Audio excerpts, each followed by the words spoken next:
గత ప్రభుత్వంలో వ్యవస్థలన్నీ చిన్నాభిన్నమయ్యాయని నీటిపారుదల శాఖ మంత్రి నిమ్మల రామానాయుడు అన్నారు. తూర్పుగోదావరి జిల్లా కరుటూరులో ఎమ్మెల్సీ ఎన్నికలకు సంబంధించి కూటమి నేతలతో ఎమ్మెల్యే మద్దిపాటి వెంకటరాజు సమావేశం ఏర్పాటు చేశారు.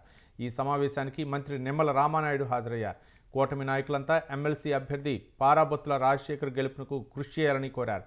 గత ప్రభుత్వ హయాంలో పోలవరం ప్రాజెక్టు పూర్తిగా ఆగిపోయిందని, నిర్వాసితుల సమస్యలు పట్టించుకోకుండా ప్రభుత్వం గాలికి వదిలేసిందన్నారు. కూటమి వారి సమస్యలను పరిష్కరించేందుకు తీవ్రంగా కృషి చేస్తుందని అన్నారు.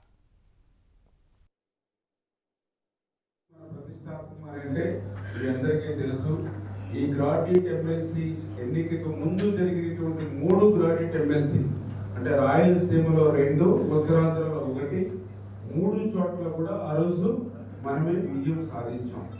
అంటే అదే విజయాన్ని మళ్ళీ విజయ పరంపర కొనసాగించాలి అంటే ఖచ్చితంగా ఈ యొక్క ఎన్నికలో మన రాజశేఖర్ గెలుపొంది తీరాలి. నెంబర్ 1.